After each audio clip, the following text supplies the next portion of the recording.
The oil on the road was older than the asphalt. It sat in the cracks like dried ink, black and iridescent when the August thunderheads rolled in over the salt meadows. Bennett sat in the high cab of the 1978 Ford, watching the temperature gauge idle just below the red mark. The engine had the slow, rhythmic knock of a brass clock dropped down a cellar stair. Outside, the cicadas were soaring through the afternoon, a dry metal noise that made the back of a man's teeth feel cold. Miller sat on a turned-over bucket of hydraulic fluid, scraping yellow lichen off his thumbnail with a rusted pocket knife. He warned that running the truck up the furnace road with a full load would blow the top hose wide open. Burnett said the hose was new. Miller said new meant nothing when the block was warped and spat into the dust. The boy, Caleb, was squatting in the ditch water, poking at something half sunk in the brown scum where the culvert emptied. He said it was not dead. Burnett told him the water had shifted it. Caleb said no, the skin on its back had risen like a blister, then settled again. Burnett looked down. The object was the size of a 6-month pig, a dark, slick bulk wrapped in what looked like rotted grey hide, lying partly under the corrugated iron pipe where drainage from the old tannery lot trickled through the moss. Burnett said it was just an old horse skin someone had dumped from a trailer 3 winters back. The boy said it had teeth. Burnett said everything had teeth. Caleb said not on its back. Burnett hauled the boy out of the ditch by his collar and sent him to grease the kingpins on the truck. As Bennett turned back toward the truck, the air dropped 3 degrees in half a second. Not a cool breeze, but the smell that comes out of an ice house opened in July. A heavy damp frost smelling of sawdust, wet straw, and iron that had never seen the sun. He stopped and looked toward the woods. The pitch pines grew close, tangled with bullbriar carrying thorns as long as a carpenter's pencil. 100 yards in, the light gave up, turning into a grey-green grease hanging between the trunks. A noise came from the trees, not wind, because the needle tips were not moving. It was a long, slow draw, like a heavy rug being dragged across a rough pine floor 3 rooms away. Miller called from the shop door, his small, watery eyes wide, saying the sheep at the neighbouring place were all down, not dead, just completely silent where minutes before they had been making their usual racket. Burnett walked down the track toward the neighbouring pasture. A 9-inch screwdriver pulled from the truck door pocket in place of the shotgun the county sheriff had taken 2 winters back. The pasture held 14 Hampshire sheep, all lying on their sides, legs stretched out straight and stiff, heads pulled back so their noses pointed at the sky, yellow eyes open and flat. They were all breathing, but breathing together. In, a long, thin sound like wet paper being torn. Out, nothing. Then 4 seconds of silence, during which the flies sitting on the wire fence held their wings completely flat and still. The nearest ewe had her mouth open about 1 inch. Behind her flat grinding teeth was something that was not a tongue. It looked like a spool of pale thread wound very tight, slowly turning around a small square peg of bone, unrolling 1/8 of an inch with every breath, rolling back with every silence. Back at the shop, Burnett tried to start the truck. The starter gave 1 sharp click, like a hammer hitting an anvil, and the dashboard went dark. Under the hood, the battery casing had melted upward, forming long, thin grey fingers wrapped around the air cleaner like roots of a wild radish. Where the lead terminals had been, 2 small neat piles of red salt smelled of vinegar and old grease.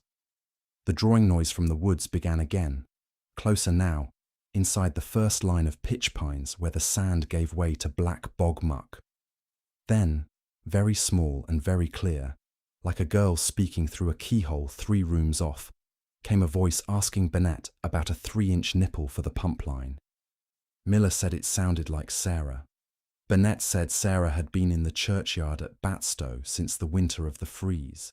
He told Miller to get the double-bit axe and the gallon can of kerosene. Miller refused, shouting about $4,000 of tools and his father's micrometers. Burnett told him quietly to look at his thumb.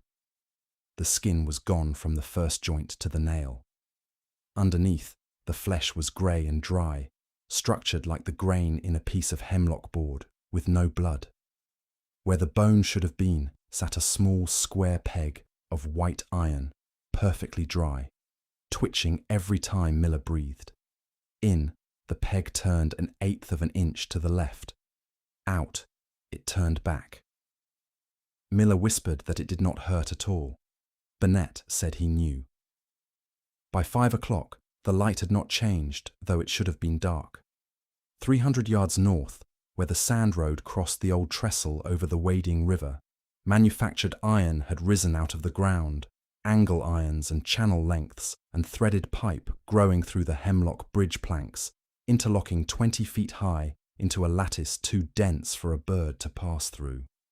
Burnett stepped up to the iron lattice. It was cold as steel kept in a butcher's locker for a month, with dry white frost in the corners where the bars joined, though the air was 80 degrees. Where 2 bars crossed, they had grown together, the grain of the metal flowing from one piece into the other like the grain in an oak crotch. Raised letters on one pipe read, "Reading Iron Works, 1891.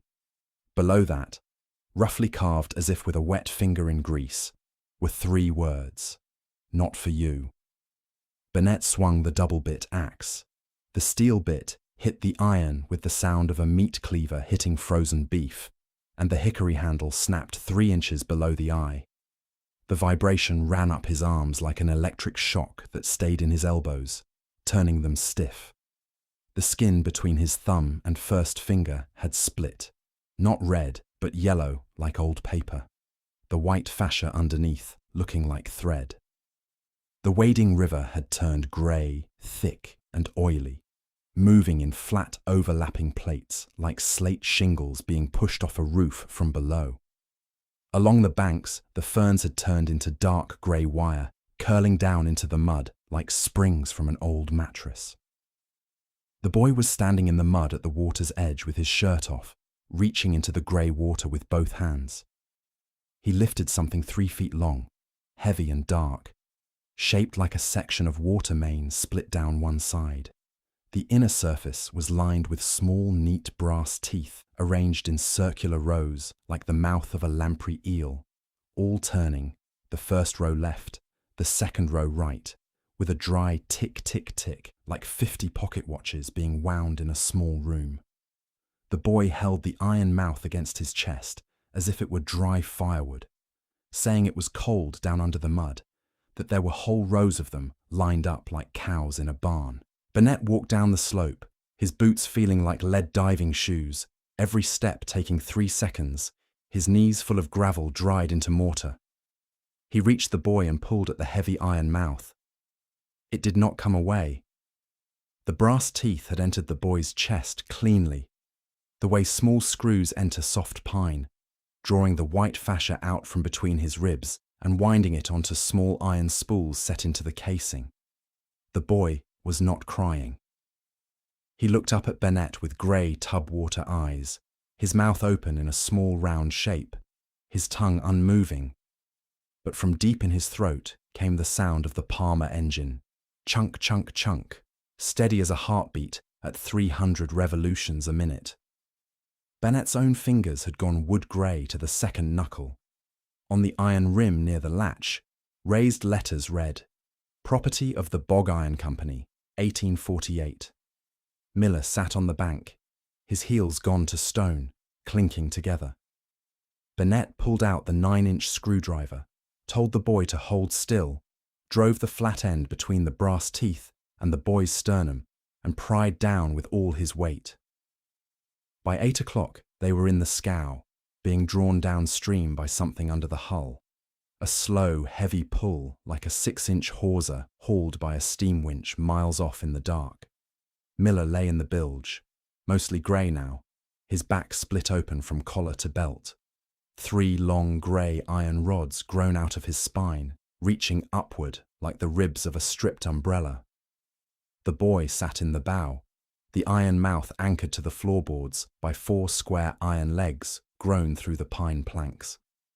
His ribs were clear, pale, thin straps of white iron moving with a slow, mechanical slide. As the scow rounded the point, the swamp opened into a wide, flat meadow. In the middle sat the furnace, no longer a ruin. The 30-foot pyramid of sandstone had grown to 80 feet. Built into its courses were old boilers, steam engines, lengths of railroad iron, and thousands of iron stoves from country schoolhouses, fitted together with precision so tight no mortar was needed. Around the base of the furnace, the meadow was full of figures shaped like men, but made of grey, fibrous iron, moving in long, slow lines, carrying basketfuls of black sand up stone ramps. Their only noise was the click, click, click of their joints and the heavy thump pant of the blast engine inside the stack, its flywheel 30 feet across, shaking the ground for a half-mile with every turn.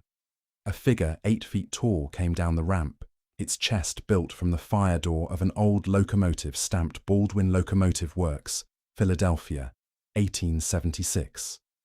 It stopped 10 feet from Bennett. From behind its heavy iron latch came the sound of the big lathe running on lowest back gear. Then his name, spoken in iron. Bennett lifted the gallon tin with his left hand, working it like a small jib crane through wire cables running through his neck, tilted the spout to the 3-inch slit in the door, and let the thin yellow oil run in a slick, smooth thread into the furnace. As the oil hit the inside of the furnace, every sound in the 50-acre meadow stopped. The blast engine held its breath, its 30-foot flywheel suspended at the top of its stroke. The river stopped sloshing against the cedar scow. Then, from 500 feet down in the white sand layer, came a noise that was not iron, not steam, and not human. It was the noise a mountain makes when the rock underneath gives way after 100 years of rain, a long, slow, grinding crack that ran south toward the bay, 20 miles in half a second. The blue light in the fire door went out. In its place came the cold air from the ice house, 10 times colder, shattering the kerosene can into 10,000 small square scales that fell into the sand like dry bran. Bennett looked down at his chest. The leather apron had become a smooth curved plate of 6-gauge steel stamped with 3 rows of small round rivets. Under the plate, where his heart had been, sat a small square room containing a brass spider the size of a hickory nut, wrapping grey silk around a small iron peg that turned once every 3 seconds. Found inside a zinc dispatch box recovered from the cellar of the Weymouth storehouse, July 14, 1912, transcribed by the county surveyor. August 12, 1884. Came to the pit at 5 in the morning, found the men absent. The shovels were in the bank, but the iron heads had taken the timber handles into themselves. Wood and iron become one piece without seam or wedge. Saw John Miller by the sluice sitting in 3 feet of water, his lower parts having become like cast iron grates from the refinery. He was very bright about the face, like new lead scraped with a draw knife, occupied in turning a small iron crank that emerged from his thigh. The air is very quiet. The birds have left the swamp. There is a coldness in the sand that causes the boots to turn grey after 1 mile of walking. The logic of the place is very simple. It does not require wood. It requires only that a man remains still until the iron has found his joints. Signed, E. Bennett, Engine Man. The news did not travel by wire because the wire had gone 6 weeks before the train stopped running through Atlantic County. It travelled by the roads, or what had been the roads, before the sand settled into long square gutters that looked like the beds of old planers. In the village of Atzion, the church had completed itself. The pine shingles on the roof had been replaced by thin plates of red iron overlapped like the scales on a carp.